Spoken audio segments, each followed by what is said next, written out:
Di sebuah desa kecil di pinggiran Jawa, hiduplah seorang pemuda bernama Mas Lardi. Ia bukanlah orang yang istimewa, bukan keturunan orang kaya, bukan pula anak seorang tokoh terpandang. Ia hanyalah pria biasa yang menjalani hidupnya dengan sederhana. Sehari-hari, ia bekerja sebagai petani dan sesekali berdagang kecil-kecilan di pasar desa.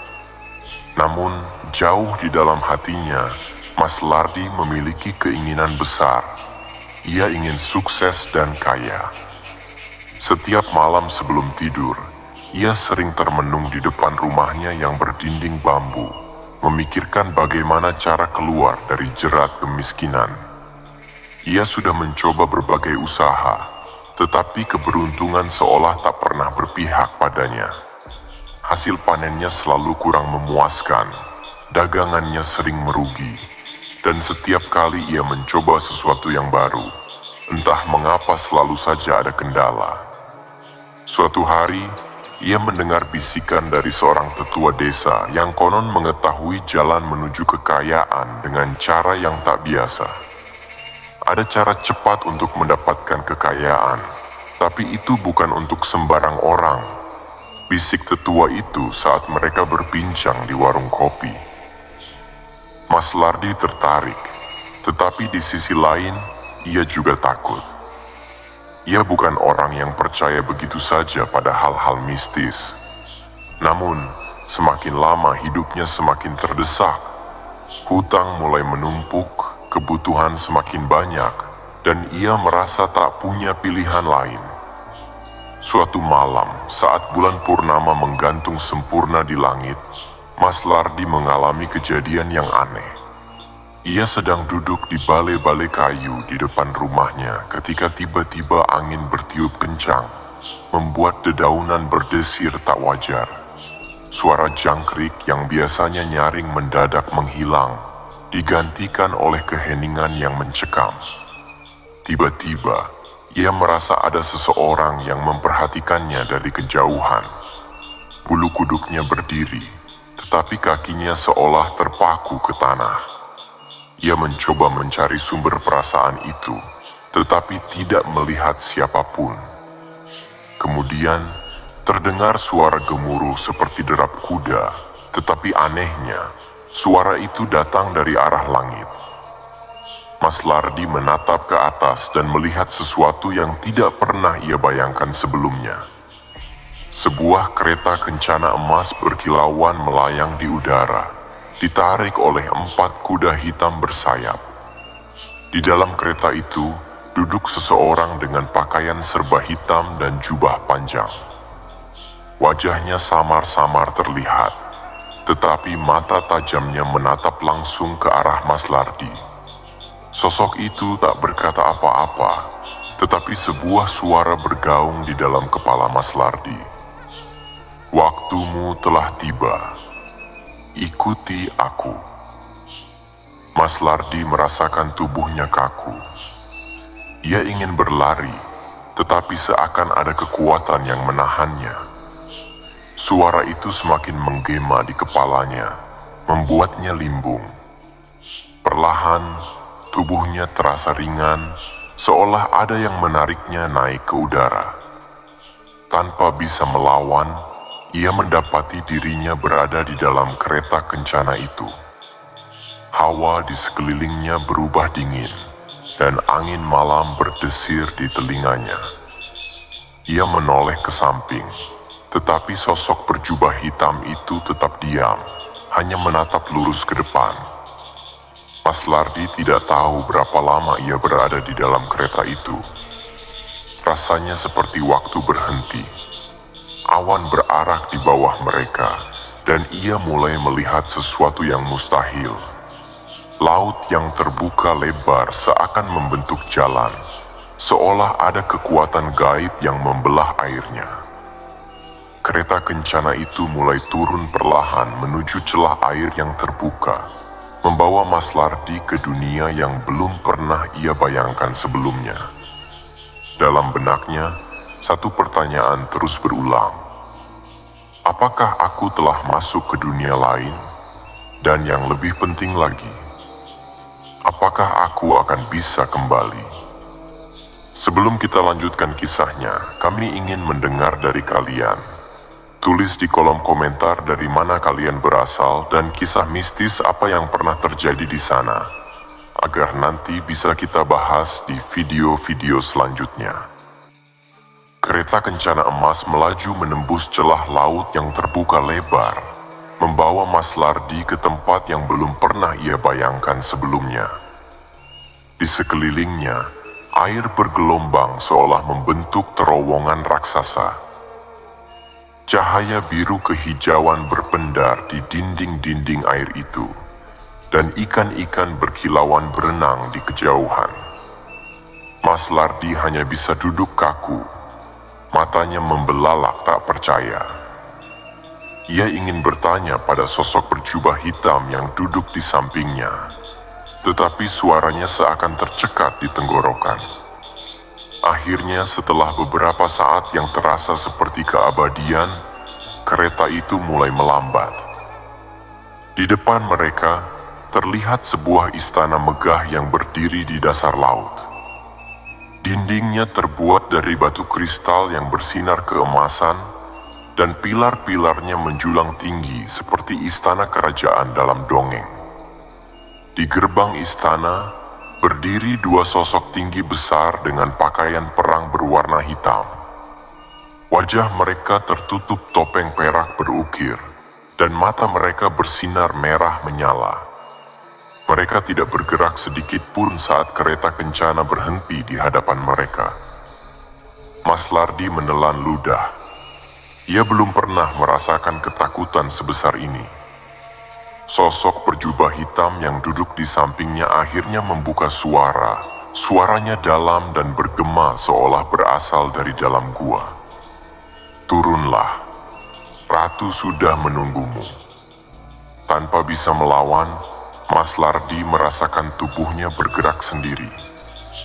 Ia melangkah turun dari kereta, lalu berjalan mengikuti sosok berjubah hitam itu melewati gerbang besar yang terbuka dengan sendirinya. Di dalam istana, suasana semakin aneh. Cahaya redup dari lentera-lentera yang melayang di udara menerangi ruangan besar dengan lantai marmer hitam mengkilap. Di sepanjang lorong, patung-patung berbentuk makhluk-makhluk asing berjajar, menatap lurus dengan ekspresi dingin. Mas Lardi tidak tahu apakah ini mimpi atau kenyataan. Langkahnya terasa berat, tetapi kakinya terus melangkah maju tanpa bisa berhenti. Hingga akhirnya mereka tiba di sebuah ruangan besar dengan takhta emas di tengahnya.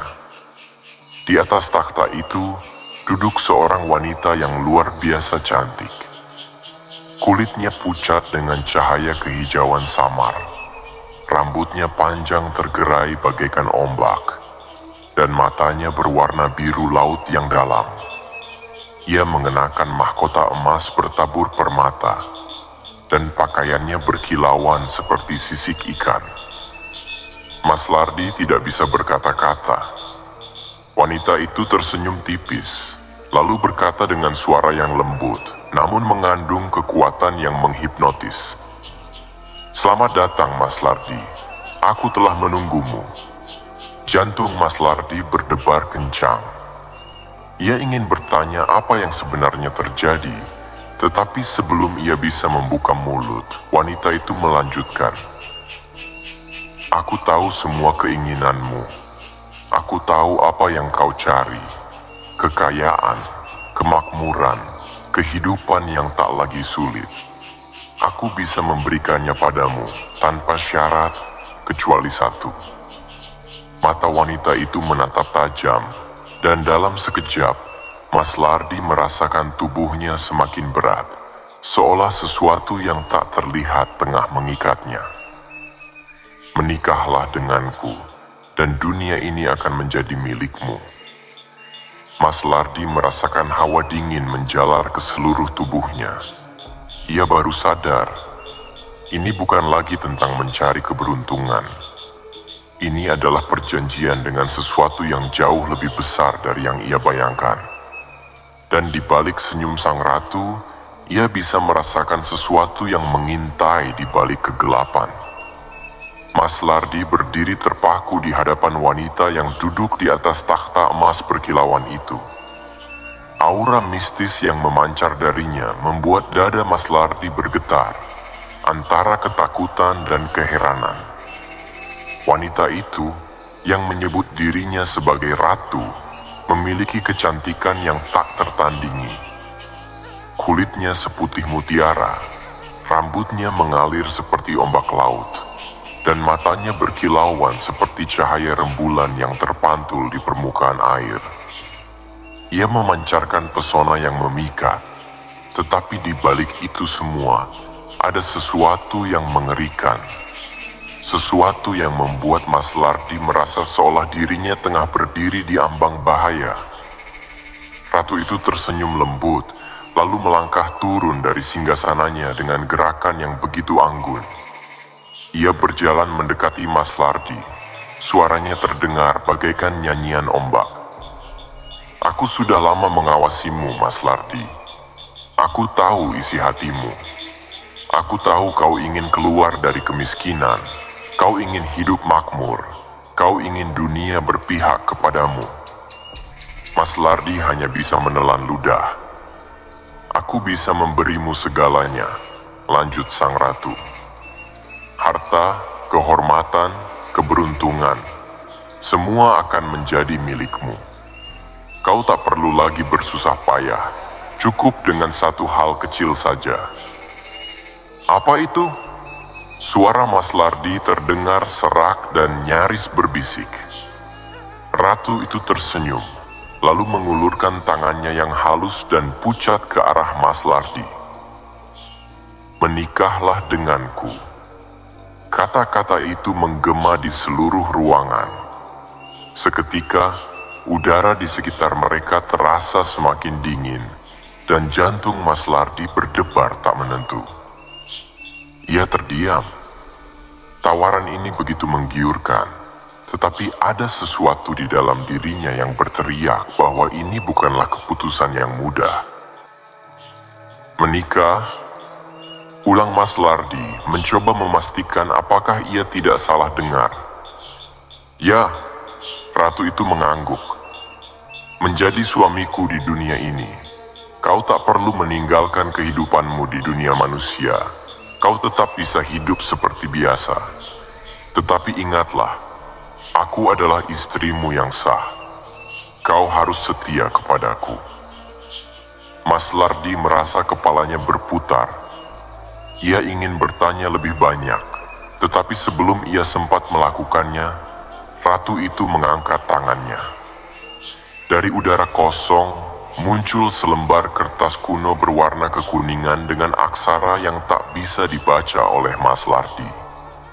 Bersamaan dengan itu, sebuah batu berwarna hijau zamrud melayang dan jatuh ke tangan ratu.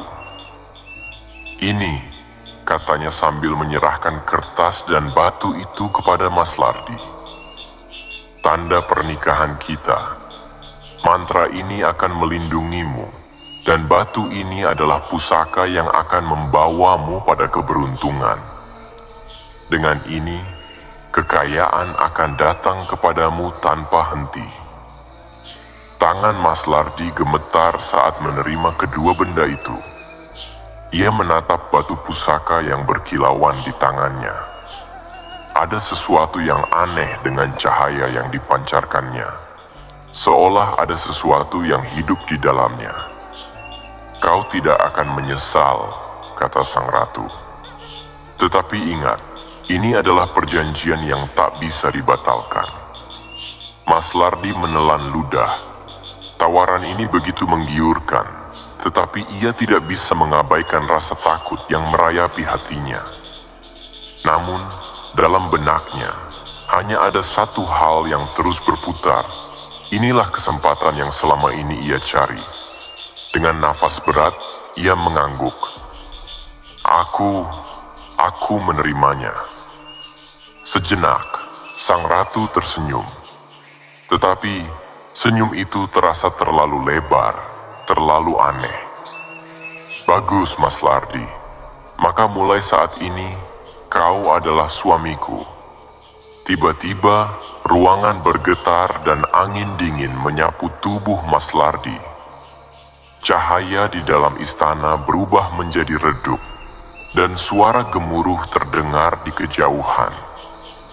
Mas Lardi merasa tubuhnya semakin berat, seolah ada sesuatu yang mengikatnya.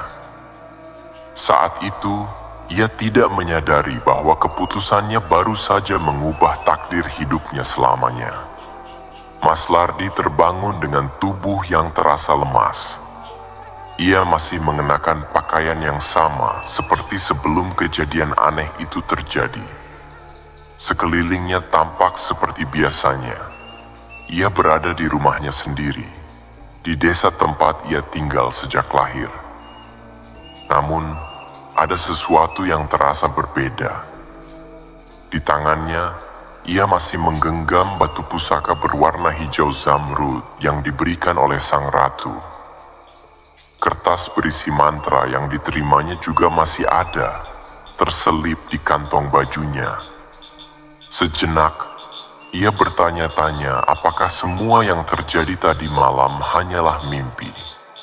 Tetapi, ketika ia melihat sekeliling rumahnya, sesuatu yang ganjil mulai terjadi. Di sudut ruangan, tumpukan uang yang tidak pernah ia lihat sebelumnya berserakan di lantai.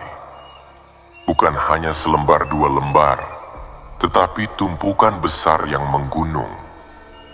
Emas, perhiasan, dan benda-benda berharga lain ikut menghiasi ruangan yang sebelumnya kosong melompong. Mas Lardi terperanjat. Ia segera bangkit, meraih segepok uang yang ada di lantai. Tangannya gemetar ketika merasakan tekstur uang itu. Nyata. Ini bukan ilusi. Ya Allah, dari mana semua ini? Gumamnya, masih tak percaya. Sejenak, pikirannya kembali pada sang ratu. Kata-kata wanita itu bergaung di telinganya. Dengan batu ini, kekayaan akan datang kepadamu tanpa henti. Dan benar saja, sejak hari itu, kehidupan Mas Lardi berubah drastis. Setiap hari, ia menemukan uang dan harta benda muncul begitu saja di rumahnya. Kadang-kadang, ia bahkan tidak menyadari kapan dan dari mana datangnya. Perniagaannya yang sebelumnya sepi tiba-tiba berkembang pesat. Ia memulai usaha kecil-kecilan dan dalam waktu singkat, pelanggan berdatangan tanpa henti. Tanah yang ia miliki, yang dulunya tak berharga, tiba-tiba diminati oleh banyak orang dengan harga yang sangat tinggi. Ia dengan mudah membeli sawah, ladang, dan properti lain yang membuatnya semakin kaya. Setiap kali ia menyentuh batu pusaka itu, ia merasakan sensasi hangat yang aneh. Seolah ada energi yang mengalir ke dalam tubuhnya, membuat keberuntungan selalu berpihak padanya. Tidak ada lagi masa-masa sulit. Tidak ada lagi kelaparan atau kekurangan uang. Dalam waktu kurang dari setahun, Mas Lardi sudah menjadi orang terkaya di desanya. Dengan kekayaan yang melimpah, Mas Lardi menikmati hidupnya tanpa ragu. Ia membeli rumah mewah, kendaraan mahal, dan segala macam barang yang dulu hanya bisa ia impikan. Ia juga mulai dikenal di kalangan pengusaha. Banyak orang ingin berbisnis dengannya, menganggapnya sebagai pria yang memiliki keberuntungan luar biasa. Ia bepergian ke kota-kota besar, menghadiri pertemuan bisnis, dan bahkan memiliki usaha yang berkembang pesat. Tetapi, di tengah semua keberlimpahan itu, ia melupakan satu hal penting. Ia melupakan perjanjiannya dengan sang ratu. Ia tidak pernah lagi berpikir tentang konsekuensi dari apa yang telah ia lakukan. Ia tidak bertanya-tanya mengapa uang itu datang begitu mudah, atau dari mana asalnya. Ia hanya menikmati hidupnya tanpa mengingat bahwa ia telah mengikat janji dengan sesosok makhluk gaib di dalam laut. Namun, semua kesenangan itu tidak akan bertahan selamanya. Setelah beberapa tahun, Mas Lardi mulai merasakan sesuatu yang aneh. Setiap malam, ia mulai mengalami mimpi-mimpi yang mengerikan. Dalam mimpinya, ia selalu berada di dasar laut, dikelilingi oleh bayangan hitam yang berbisik di telinganya. Kadang-kadang, ia melihat sosok sang ratu menatapnya dari kejauhan dengan ekspresi yang sulit ditebak, antara cinta dan kemarahan. Bahkan, terkadang ia merasa seperti ada seseorang yang menemaninya saat tidur. Sesuatu yang tak terlihat, tetapi kehadirannya begitu nyata. Batu pusaka yang selalu ia bawa juga mulai terasa berat. Tidak lagi menghangatkan tangannya, tetapi terasa dingin dan mengeluarkan aura yang mengerikan. Ia mulai mendengar bisikan-bisikan samar di telinganya, bahkan saat ia terjaga. Seolah-olah ada yang mengawasinya, menunggu sesuatu. Tapi Mas Lardi mengabaikan semua itu. Ia berpikir bahwa semua ini hanyalah efek samping dari kekayaan yang ia miliki. Ia mencoba meyakinkan dirinya bahwa semua ini hanyalah ilusi. Hingga suatu hari, segalanya mulai berubah. Hari itu, ia bertemu dengan seorang wanita yang membuatnya jatuh cinta. Dan sejak saat itu, gangguan gaib yang mengerikan mulai terjadi. Setelah bertahun-tahun menikmati kemewahan dan hidup tanpa kekurangan, Mas Lardi mulai merasakan kehampaan dalam dirinya. Semua harta yang ia miliki ternyata tidak serta-merta membawa kebahagiaan yang utuh. Di tengah kegelisahannya, ia bertemu dengan seorang wanita bernama Sari, seorang gadis sederhana yang bekerja sebagai perawat di kota. Berbeda dengan wanita-wanita yang biasa mendekatinya karena kekayaannya, Sari tidak terpesona oleh hartanya. Justru sebaliknya, ia tertarik pada sosok Mas Lardi yang menurutnya memiliki sisi kesepian yang mendalam. Pertemuan mereka berawal dari ketidaksengajaan di sebuah acara amal. Mas Lardi, yang biasanya dikelilingi oleh rekan bisnis dan orang-orang yang hanya menginginkan sesuatu darinya, merasakan sesuatu yang berbeda saat berbicara dengan Sari. Gadis itu tulus, hangat, dan sederhana. Sebuah kontras yang mencolok dari dunia penuh kemewahan yang selama ini ia jalani. Tanpa ia sadari, ia jatuh cinta. Dan untuk pertama kalinya dalam hidupnya setelah perjanjian itu, Mas Lardi mulai berpikir tentang menjalani kehidupan yang normal. Bersama Sari, membangun keluarga, dan meninggalkan semua hal mistis yang pernah mengikatnya. Namun, apa yang tidak ia ketahui adalah bahwa cintanya kepada Sari adalah awal dari malapetaka besar yang akan menimpanya. Sejak Mas Lardi memutuskan untuk serius dengan Sari, hal-hal aneh mulai terjadi. Malam pertama setelah ia mengungkapkan perasaannya kepada Sari, Mas Lardi mengalami mimpi yang tidak biasa. Dalam mimpinya, ia kembali berada di dalam istana bawah laut, tetapi kali ini suasananya tidak seperti sebelumnya. Dulu istana itu terlihat megah dan bercahaya, tetapi kini tampak gelap dan mencekam. Air di sekelilingnya terasa pekat seperti kabut hitam, dan suara gemuruh menyerupai badai terdengar di kejauhan. Di tengah ruangan, sang ratu berdiri menatapnya. Tatapannya dingin dan penuh amarah. "Kau sudah lupa janjimu, Mas Lardi." Suaranya bergema, terdengar lebih tajam dan menusuk dibandingkan sebelumnya. Mas Lardi merasa tubuhnya membeku. Ia ingin berbicara, tetapi lidahnya terasa keluh. "Kau sudah berjanji padaku. Kau milikku, dan sekarang kau ingin pergi?" Lanjut sang ratu. Ia mengulurkan tangannya, dan tiba-tiba Mas Lardi merasakan sesuatu menjerat lehernya, seperti tangan tak kasat mata yang mencoba menyeretnya kembali ke dasar laut. Ia terbangun dengan tubuh basah oleh keringat. Napasnya terengah-engah, dan dadanya berdegup kencang. Namun, yang paling mengerikan adalah ia masih bisa merasakan sensasi cekikan itu, seolah nyata. Hari demi hari, gangguan semakin nyata.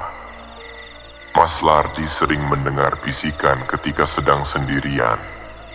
Suara halus yang memanggil namanya dengan nada mengancam. "Lardi, kau milikku. Jangan coba-coba pergi." Tidak hanya itu, ia juga mulai melihat bayangan seorang wanita berdiri di sudut rumahnya. Tetapi setiap kali ia menoleh, bayangan itu menghilang. Sari, yang sesekali mengunjungi rumahnya, juga mulai merasakan hal-hal aneh. Pernah suatu kali, saat ia duduk di ruang tamu, tiba-tiba gelas yang ada di meja pecah tanpa alasan. Malamnya, ia mengalami mimpi buruk yang sama berulang kali, di mana ada wanita bergaun hijau yang berdiri di depan rumahnya dengan tatapan penuh kebencian. Awalnya Sari adalah gadis yang ceria dan penuh kasih sayang. Namun, sejak hubungan mereka semakin serius, ia mulai berubah. Ia sering merasa lemas dan sakit tanpa sebab, mengalami mimpi buruk yang membuatnya ketakutan, dan bahkan mulai kehilangan nafsu makan. Suatu hari saat Mas Lardi hendak mengunjunginya, ia menemukan sejumlah bekas luka lebam di tubuh Sari. "Sari, ini kenapa?" tanyanya cemas. Sari menunduk, air matanya berlinang. Aku tidak tahu, Mas. Setiap malam aku merasa ada sesuatu yang menghampiriku dalam tidur. Aku merasa seperti ada yang mengawasi, ada yang membenciku." Mendengar itu, Mas Lardi merasakan ketakutan yang luar biasa. Ia tahu ini bukan kebetulan. Sang ratu tidak terima dengan hubungannya dengan Sari. Gangguan semakin buruk. Pada suatu malam, ketika Mas Lardi sedang duduk di kamar dengan Sari, semua lampu tiba-tiba padam. Angin dingin berhembus masuk melalui jendela, meskipun tidak ada angin di luar. Tiba-tiba terdengar suara langkah kaki, padahal tidak ada orang lain di rumah itu. Suara ketukan terdengar dari balik pintu kamar. Mas Lardi menoleh dengan napas tercekat. Sari menggenggam tangannya erat, wajahnya pucat. "Mas, siapa itu?" bisiknya dengan suara gemetar. Mas Lardi mencoba memberanikan diri untuk membuka pintu. Namun, begitu ia mengulurkan tangan, pintu itu terbuka sendiri. Dan di sana, di ambang pintu, berdiri seorang wanita bergaun hijau dengan rambut panjang menjuntai, wajahnya pucat seperti mayat. Matanya menatap tajam ke arah Sari, tatapan penuh kebencian dan ancaman. Angin kencang tiba-tiba menerpa ruangan, membuat semua benda berjatuhan. Sari menjerit dan langsung pingsan di tempat. Mas Lardi mundur, tubuhnya gemetar. "Tolong hentikan!" teriaknya. Tetapi wanita itu hanya tersenyum miring, lalu berbisik, "Jangan pernah berpikir untuk meninggalkanku, Mas Lardi." Dalam sekejap, sosok itu menghilang. Namun, sejak saat itu, Mas Lardi sadar bahwa ia telah melakukan kesalahan besar. Sang ratu tidak akan membiarkannya pergi begitu saja. Sejak malam mengerikan itu, hidup Mas Lardi berubah menjadi mimpi buruk. Gangguan gaib semakin intens, tidak hanya mengincarnya tetapi juga Sari. Sang ratu seolah tidak terima dengan keputusannya untuk mencintai wanita lain. Ia mengirim teror demi teror, membuat Mas Lardi merasa semakin terjebak dalam perjanjian yang dulu ia buat tanpa berpikir panjang. Namun, apa yang akan terjadi berikutnya jauh lebih mengerikan daripada yang pernah ia bayangkan. Suatu pagi, Mas Lardi bangun dengan rasa sakit menusuk di punggungnya. Saat ia bercermin, napasnya langsung tercekat. Di kulit punggungnya terdapat garis-garis luka panjang seperti cakaran, seolah sesuatu telah mencengkeramnya dengan kuat saat ia tertidur. Bukan hanya itu, di dadanya terdapat jejak tangan berwarna kehitaman, seperti bekas sentuhan sesuatu yang berasal dari dunia lain. Ia mencoba mengabaikan hal itu, tetapi setiap malam luka-luka aneh terus bermunculan di tubuhnya. Semakin hari semakin parah. Suatu kali, ia terbangun dengan cairan hitam menetes dari hidungnya, seperti darah yang telah membusuk. Ketika ia menemui dokter, hasil pemeriksaan menunjukkan bahwa ia sehat-sehat saja. Tidak ada penyakit, tidak ada penyebab medis yang masuk akal. Tapi Mas Lardi tahu, ini bukan penyakit biasa. Tidak hanya tubuhnya, rumah Mas Lardi pun mulai dipenuhi kejadian-kejadian di luar nalar. Setiap malam, ia sering mendengar suara isakan wanita dari sudut kamar tidurnya. Kadang, terdengar suara bisikan lembut yang menyebut namanya. Suara yang sudah tidak asing lagi, suara sang ratu. Namun, suara yang paling menyeramkan adalah ketika ia mendengar dua suara berbisik-bisik di luar rumahnya. Seperti ada dua sosok yang sedang berbicara dalam bahasa yang tidak ia mengerti. Saat ia memberanikan diri mengintip keluar jendela, tidak ada siapa-siapa. Beberapa kali, ia melihat bayangan hitam bergerak di cermin. Tetapi ketika ia menoleh, tidak ada apa-apa di belakangnya. Puncaknya terjadi suatu malam ketika ia bangun untuk mengambil air di dapur. Saat melewati ruang tamu, ia melihat Sari sedang berdiri di sudut ruangan membelakanginya. "Sari," panggilnya. Namun Sari tidak menjawab. Saat ia melangkah mendekat, sesuatu terasa aneh. Tiba-tiba suara Sari terdengar dari dalam kamar. "Mas, kamu bicara sama siapa?" Mas Lardi langsung membeku. Kalau Sari ada di dalam kamar, lalu siapa yang berdiri di depannya? Saat ia menoleh kembali, sosok itu berbalik perlahan. Dan Mas Lardi melihat wajahnya sendiri di sana, tersenyum sinis dengan mata kosong. Ia langsung tersentak mundur, tetapi sosok itu menghilang dalam sekejap. Setelah kejadian itu, Mas Lardi merasa tak ada tempat yang aman lagi. Suatu malam, saat ia sedang tertidur, tubuhnya tiba-tiba terasa kaku. Ia mencoba bergerak, tetapi tidak bisa. Dalam keadaan setengah sadar, ia melihat bayangan seorang wanita bergaun hijau berdiri di ujung ranjangnya. Sang ratu. Wajahnya pucat, matanya bersinar kehijauan, dan bibirnya melengkung dalam senyuman menyeramkan. Tiba-tiba, wanita itu melayang mendekat. Tangannya yang dingin mencengkeram leher Mas Lardi. "Kau sudah berjanji, Mas Lardi. Kau adalah milikku selamanya." Ia merasakan napasnya tercekat, seperti ada sesuatu yang menekan dadanya. Saat ia berusaha berteriak, suara yang keluar dari mulutnya hanya desahan lemah. Dalam kepanikan, ia melihat sesuatu. Batu pusaka yang diberikan sang ratu dulu masih tergantung di lehernya. Dengan sisa tenaga, ia meraih batu itu dan meremasnya sekuat tenaga. Tiba-tiba, sang ratu mengeluarkan jeritan melengking. Bayangannya menghilang dalam sekejap, dan tubuh Mas Lardi bisa bergerak kembali. Ia terbatuk, menghirup udara sebanyak mungkin, dadanya naik turun cepat. Namun ia sadar, ini belum berakhir. Tidak hanya Mas Lardi yang mengalami gangguan. Sari juga mulai menunjukkan tanda-tanda aneh.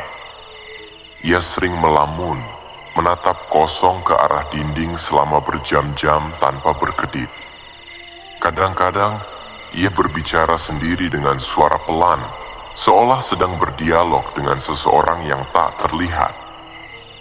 Suatu hari, saat Mas Lardi mengunjungi rumahnya, ia menemukan Sari duduk di lantai dengan mata terpejam. Tubuhnya bergoyang pelan seperti sedang dalam keadaan trans. Saat ia memanggilnya, Sari membuka matanya perlahan, dan Mas Lardi terkejut setengah mati. Mata Sari bukan lagi mata manusia biasa. Mata itu bersinar hijau, persis seperti mata sang ratu. Sari tersenyum aneh. "Kau milikku, Mas Lardi. Jangan pernah berpikir untuk pergi dariku." Sekelebat, wajah Sari berubah menjadi wajah sang ratu. Dan dalam sekejap, ia pingsan di tempat. Mas Lardi bergegas membawanya ke seorang paranormal, berharap ada cara untuk menyelamatkan Sari dari pengaruh gaib yang semakin kuat. Namun, saat ia tiba di rumah paranormal itu, orang tua tersebut hanya menatapnya dengan wajah serius. "Ini bukan gangguan biasa, Mas. Kau telah membuat perjanjian dengan kekuatan yang sangat kuat, dan kini mereka datang menagihnya." Mas Lardi mengeras. Ia sadar, satu-satunya cara untuk menyelamatkan dirinya dan Sari adalah dengan menghentikan perjanjian yang telah ia buat dengan sang ratu. Namun, ia tahu itu tidak akan mudah. Sang ratu tidak akan melepaskannya begitu saja. Malam semakin larut ketika Mas Lardi duduk di ruangan sempit bersama Ki Darman, seorang paranormal yang dipercaya bisa membantunya. Wajah tua lelaki itu tampak tegang setelah mendengar cerita Mas Lardi dari awal hingga akhir. Udara dalam ruangan terasa berat, seolah sesuatu yang tak terlihat ikut menyimak percakapan mereka. "Kau sudah terlalu jauh masuk ke dalam ikatan gaib ini," ujar Ki Darman dengan suara berat. "Perjanjian dengan penghuni alam lain tidak bisa dibatalkan begitu saja." Mas Lardi menelan ludah.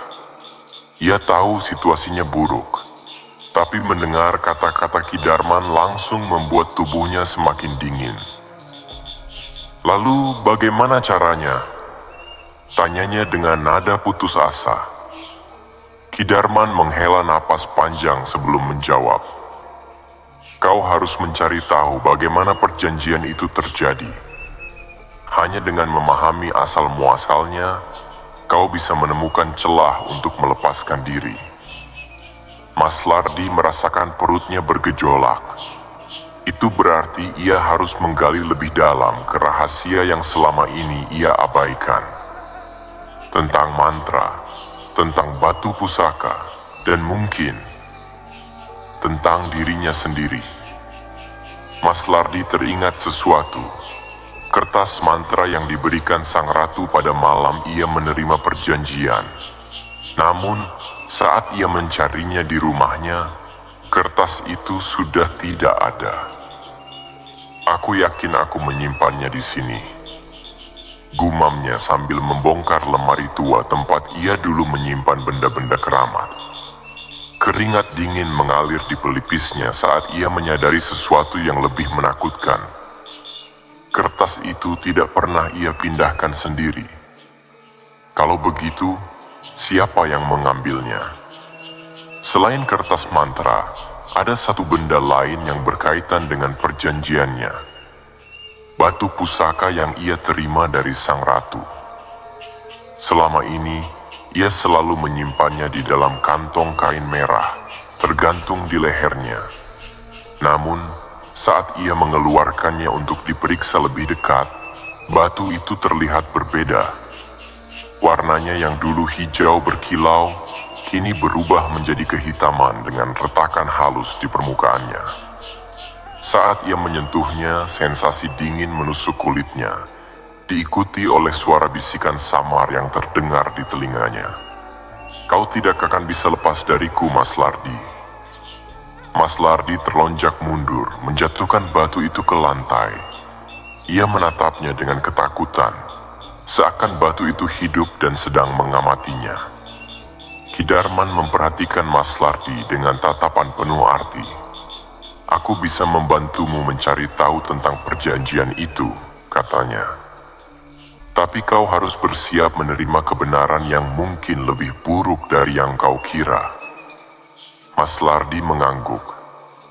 Ia tahu sudah tidak ada jalan lain. Kidarman mulai merapal doa-doa, lalu menuangkan minyak wangi ke dalam mangkuk perak di hadapannya. Ia menyalakan dupa, menciptakan kepulan asap putih yang semakin lama membentuk bayangan-bayangan aneh. Lalu, tiba-tiba, suara lembut namun mengancam terdengar dari balik asap. "Mas Lardi, kau berani menantangku?" Sang Ratu. Mas Lardi merasa tengkuknya meremang. Suara itu berasal dari kegelapan, bergetar di udara seperti petir tanpa suara. "Apa sebenarnya perjanjianku denganmu?" serunya, mencoba melawan ketakutan yang menghantuinya. Asap semakin tebal. Bayangan seorang wanita perlahan muncul di tengahnya. Wajahnya cantik, tetapi matanya bersinar hijau penuh ancaman. "Kau sendiri yang datang kepadaku, Mas Lardi. Kau yang meminta kekayaan, dan aku memberikannya. Tapi kau juga menyerahkan sesuatu sebagai gantinya." Mas Lardi menggertakkan giginya. "Apa yang kau ambil dariku?" Sang Ratu tersenyum. Jiwamu, tubuh Mas Lardi membeku. Ia ingin menyangkalnya, tapi jauh di dalam hatinya, ia tahu bahwa kata-kata Sang Ratu mengandung kebenaran yang tak bisa dibantah. Sejak menerima kekayaan itu, hidupnya memang penuh kemewahan, tapi jiwanya tidak pernah merasa damai. Ia sering bermimpi buruk, sering merasa kosong, seakan sesuatu yang penting telah hilang dari dirinya. Dan kini, ia tahu alasannya. Kidarman menutup ritualnya dengan cepat, mengusir bayangan Sang Ratu sebelum sosok itu bisa berbuat lebih jauh. "Kita tidak punya banyak waktu," kata Kidarman dengan nada serius. "Perjanjian ini sudah mengikat jiwamu. Jika tidak segera diputuskan, kau akan sepenuhnya menjadi miliknya." Mas Lardi menarik napas panjang. Ia harus mengambil keputusan besar. "Apa yang harus aku lakukan?" Kidarman menatapnya tajam. "Kau harus mengembalikan apa yang telah kau terima, dan itu berarti kau harus masuk kembali ke dunia Sang Ratu." Mas Lardi tercekat. Kembali ke istana gaib. Ia hampir kehilangan nyawanya saat pertama kali ke sana, dan kini ia harus kembali. Namun, tidak ada jalan lain. Jika ia ingin selamat, jika ia ingin menyelamatkan Sari, maka ia harus menghadapi teror terbesar dalam hidupnya. Malam itu, Mas Lardi menyiapkan dirinya untuk perjalanan yang paling berbahaya. Ia mengenakan pakaian serba hitam, membawa beberapa benda perlindungan yang diberikan Kidarman, serta segenggam doa di hatinya. Sementara itu, angin malam berembus dingin di luar rumah. Di kejauhan, suara ombak terdengar menggema, seolah memanggilnya kembali ke tempat di mana semuanya bermula. Mas Lardi tahu, inilah pertaruhan terakhirnya. Jika ia gagal, Ia tidak hanya kehilangan nyawanya, ia akan kehilangan jiwanya selamanya. Mas Lardi berdiri di tepi laut, memandang ke kejauhan dengan rasa cemas yang mendalam. Laut yang tampak tenang itu menyimpan kekuatan tak terlihat yang menantinya. Malam ini, ia harus kembali ke tempat yang penuh dengan teror dan kegelapan. Istana gaib di dalam laut, tempat di mana semuanya dimulai. Dengan tekad yang menggebu, ia melangkah maju, menuruni tanjakan menuju pantai. Angin malam menyentuh kulitnya, membawa suara bisikan yang seolah berasal dari alam yang lebih tinggi. Suara yang mengingatkannya akan perjanjian dengan sang ratu. Ia berhenti sejenak, menarik napas dalam-dalam, dan merasakan ketegangan yang menguasai tubuhnya. Perjalanan ini bukan hanya fisik, tetapi juga perjalanan batin. Ia harus mengakhiri semuanya, atau ia akan terjebak selamanya dalam kutukan sang ratu. Mas Lardi tahu bahwa sang ratu tidak akan membiarkannya pergi dengan mudah. Begitu ia mencapai pantai, ia merasa udara di sekitarnya tiba-tiba berubah. Suasana yang tadinya tenang menjadi tegang, seolah alam semesta memperingatkan bahwa bahaya sedang mendekat. Tiba-tiba, dari dalam gelap, sebuah bayangan muncul. Itu adalah pengawal gaib yang pertama kali menjemputnya ke istana di bawah laut. Sosoknya tinggi besar, berpakaian hitam dengan perisai perak, wajahnya tertutup helm gelap yang hanya menyisakan sepasang mata yang menyala merah. Kau tidak akan bisa kembali. Suara pengawal itu bergema, menggetarkan udara di sekitar mereka. Mas Lardi menatap pengawal itu dengan tekad. Aku akan mengakhiri ini malam ini, katanya dengan suara yang tegas. Pengawal gaib itu mengangkat pedangnya yang berkilau dalam cahaya bulan. Kau tidak tahu apa yang sedang kau hadapi. Namun, Mas Lardi tahu bahwa ini adalah pertaruhan nyawa. Jika ia mundur, tidak hanya dirinya yang akan hancur, tetapi juga Sari dan kehidupan yang ia kenal. Dengan kecepatan dan ketepatan, Mas Lardi menghindari serangan pertama dari pengawal itu, lalu menarik batu pusaka yang kini terasa berat di dadanya. Dengan suara yang penuh kekuatan, ia mulai mengucapkan mantra yang dulu ia terima dari sang ratu. Namun kali ini dengan niat yang berbeda, niat untuk menghancurkan perjanjian itu. Tanpa diduga, mantra yang ia ucapkan membalikkan kekuatan gaib yang selama ini menguasainya. Gelombang energi memancar dari batu pusaka, melontarkan pengawal gaib itu ke belakang. Dalam sekejap, bayangannya menghilang dalam kegelapan. Mas Lardi merasa kekuatan yang lebih besar mulai menguasai dirinya. Ia menyadari, kini ia bukan hanya berhadapan dengan sang ratu dan pasukannya, tetapi dengan kekuatan yang sudah mengikatnya sejak malam pertama.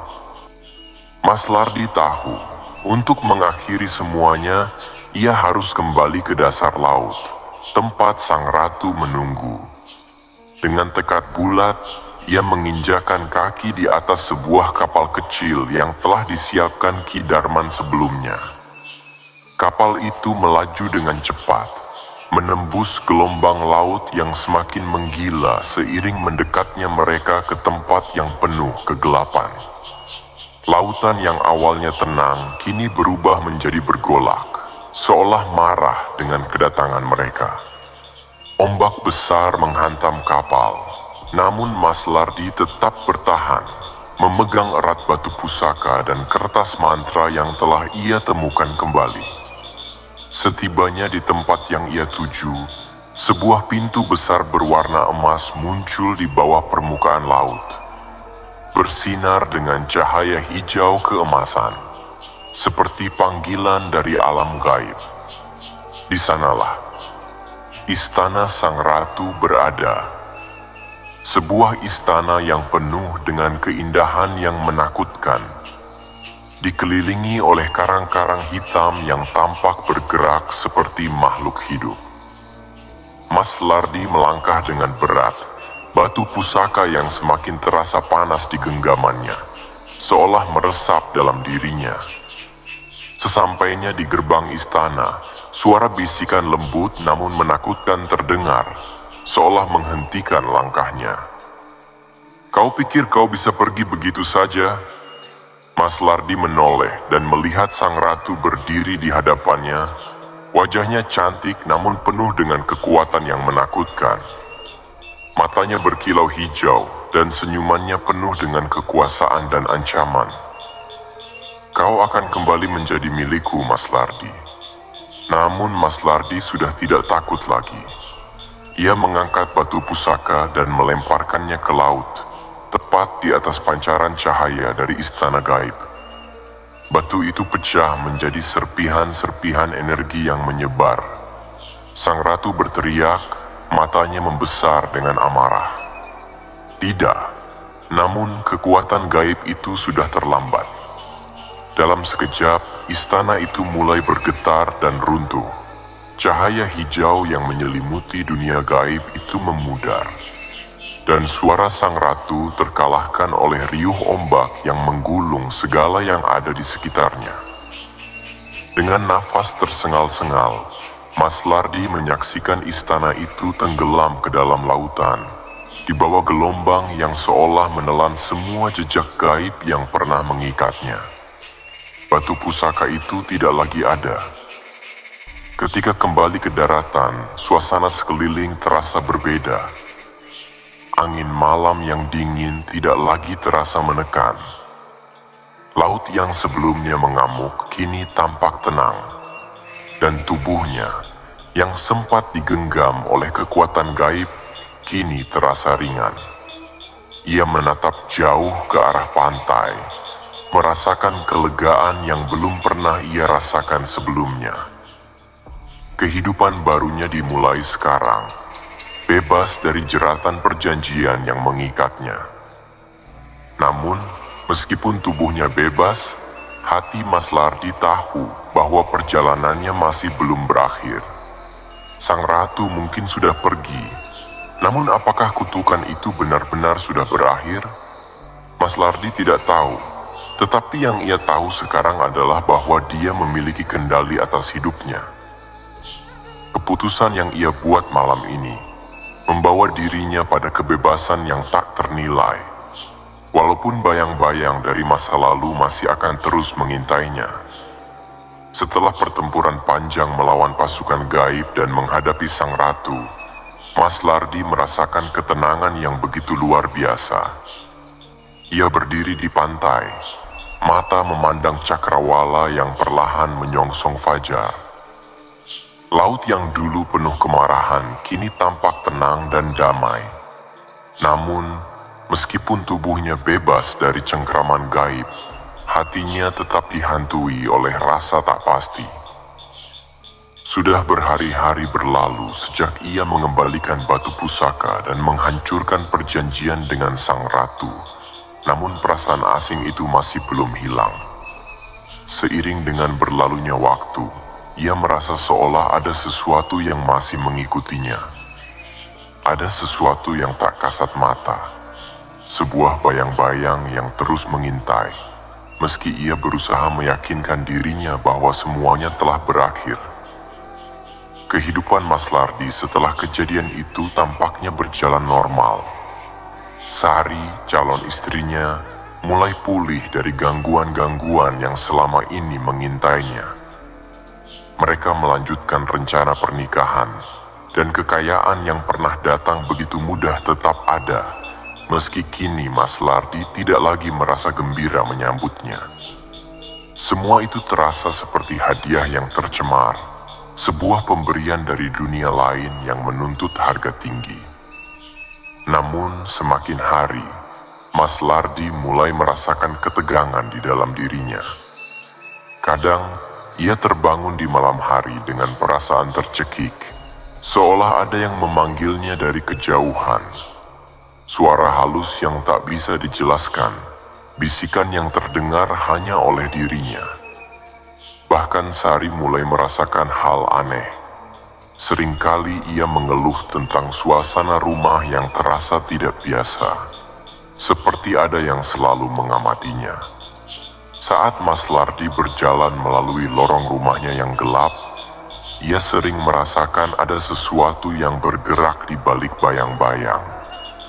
Ada perasaan seperti sesuatu yang tidak dilihat tapi ada, dan kadang ia merasa tubuhnya ditekan oleh kekuatan tak terlihat. Di malam yang paling gelap, saat ia sendirian di kamar, Mas Lardi merasakan sesuatu yang sangat mengganggu. Bayangan sang ratu muncul di pikirannya. Meskipun istana gaib dan seluruh perjanjian itu sudah hancur. Wajah cantik sang ratu dengan mata hijau yang menyala, senyumannya yang penuh ancaman, seolah terus mengejarnya. "Kau pikir kau bebas, Mas Lardi?" Bisikannya kembali terngiang di telinganya. Ia terbangun dengan terengah-engah, keringat dingin membasahi tubuhnya. Apakah ia benar-benar bebas? Ataukah perjanjiannya dengan sang ratu memang telah mengikatnya dengan cara yang lebih dalam, lebih kekal dari yang bisa ia bayangkan? Pada suatu malam, setelah berkutat dengan ketakutan yang semakin mencekam, Mas Lardi memutuskan untuk bertemu dengan Ki Darman sekali lagi. Ia merasa bahwa ada sesuatu yang perlu ia ketahui lebih dalam, sesuatu yang tidak ia mengerti sepenuhnya saat ia melempar batu pusaka ke dasar laut. Mas Lardi duduk di hadapan Ki Darman, yang dengan penuh perhatian mendengarkan cerita terbarunya. Wajah Ki Darman tampak lebih tua dan lelah, seolah sudah mengenali beban yang Mas Lardi bawa. "Kau merasa ada yang mengikutimu, bukan?" tanya Ki Darman, seperti membaca pikiran Mas Lardi. "Ya," jawab Mas Lardi, suaranya penuh keraguan. "Saya tidak tahu, tapi saya merasa seperti ada sesuatu yang tidak selesai." Ki Darman terdiam sejenak, menatap Mas Lardi dengan tatapan yang penuh arti. "Ada hal yang lebih dalam dari sekadar kutukan atau perjanjian biasa," katanya akhirnya. "Meskipun kau sudah membatalkan perjanjianmu dengan sang ratu, ada kekuatan yang terikat dengan jiwamu. Kau tak hanya mengembalikan batu pusaka, kau juga harus benar-benar menghancurkan jiwamu yang telah terikat dengan dunia gaib." Mas Lardi menatapnya bingung. "Apa maksudmu?" tanya Mas Lardi. Suaranya cemas. Ki Darman menghela napas panjang, lalu mulai menjelaskan dengan perlahan. Sang ratu tidak hanya memberikan kekayaan atau perlindungan, ia memberikan bagian dari dirinya, sebuah penciptaan ikatan jiwa. Begitu kau menerimanya, bagian dari dirimu menjadi miliknya. Hanya dengan mengorbankan bagian dari dirimu, baru kau benar-benar bisa bebas. Mas Lardi terdiam mendengar penjelasan Ki Darman. Apa yang harus ia lakukan untuk melepaskan dirinya sepenuhnya? Ki Darman memberitahunya bahwa ada ritual terakhir yang harus dilakukan. Ritual untuk memisahkan bagian jiwa Mas Lardi yang terikat dengan sang ratu, dan untuk membuang seluruh pengaruh gaib yang menguasai hidupnya. Ritual itu membutuhkan pengorbanan besar, dan itu berarti Mas Lardi harus menghadapi dirinya sendiri, untuk menyadari kebenaran dari hatinya, dan menyerahkan sesuatu yang tak bisa dipulihkan kembali. "Apa yang harus saya korbankan?" tanya Mas Lardi dengan suara gemetar. Ki Darman menatapnya tajam, kemudian berkata dengan berat, "Kau harus melepaskan semuanya, Mas Lardi, termasuk cinta yang telah mengikatmu pada dunia ini."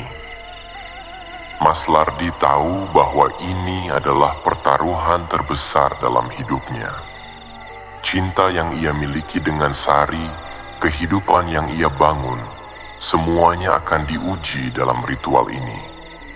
Ia harus menyadari bahwa kebebasan sejati hanya bisa dicapai dengan melepaskan segalanya, termasuk cinta yang ia kira adalah hal terpenting dalam hidupnya. Setelah malam yang penuh ketegangan itu, Mas Lardi akhirnya memutuskan untuk melakukan ritual pemisahan jiwa. Di dalam hati, ia tahu bahwa jika ia berhasil, maka ia akan benar-benar bebas. Tapi apakah ia akan mampu menghadapinya? Apakah pengorbanan ini akan membuatnya kehilangan lebih banyak dari yang ia sangka? Dengan langkah yang penuh tekad, ia siap menghadapinya. Ia akan tahu jawabannya malam ini. Apakah kebebasan sejati menantinya, ataukah kutukan abadi yang harus ia hadapi selamanya? Kisah Mas Lardi mengajarkan kita bahwa keinginan untuk mendapatkan kekayaan dan kesuksesan secara instan seringkali mengarah pada pengorbanan yang lebih besar daripada yang kita bayangkan.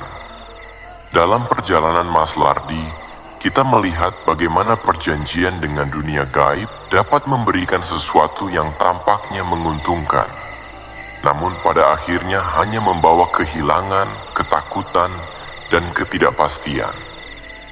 Namun, di balik ketegangan dan ketakutan yang mengelilingi kisah ini, ada satu pelajaran penting yang bisa kita petik. Kebebasan sejati tidak datang dari apa yang kita dapatkan di dunia ini, melainkan dari kemampuan kita untuk melepaskan apa yang telah mengikat kita. Tidak ada kekayaan atau kesuksesan yang sebanding dengan kedamaian batin yang datang dengan hidup yang bebas dari beban dan janji yang tidak sehat. Keinginan untuk menjadi lebih baik memang bisa memotivasi kita untuk berusaha lebih keras. Namun kita harus berhati-hati agar tidak terjerumus dalam jalan yang mengorbankan integritas dan jiwa kita. Keberhasilan sejati bukanlah tentang seberapa cepat kita mencapai tujuan, tetapi seberapa tulus dan jujur kita dalam perjalanan tersebut. Kadang, melepaskan sesuatu yang kita anggap sangat kita butuhkan adalah langkah pertama menuju kebebasan yang lebih besar. Jangan biarkan dunia menguasai kita dengan godaan kekayaan atau kemuliaan semu. Kebahagiaan sejati hanya ditemukan ketika kita mengerti bahwa kebebasan berasal dari dalam diri kita, dan tidak ada hal lain yang lebih berharga daripada hidup yang selaras dengan hati dan jiwa kita. Jangan terburu-buru mencari jalan pintas dalam hidup, karena setiap keputusan yang kita buat memiliki konsekuensi yang jauh lebih besar daripada yang kita bayangkan. Terima kasih telah menyaksikan kisah ini di channel kami. Jangan lupa untuk like, subscribe, dan nyalakan lonceng notifikasi agar Anda tidak ketinggalan cerita-cerita menarik lainnya. Sampai jumpa di cerita berikutnya, dan tetaplah bijak dalam setiap langkah hidup Anda.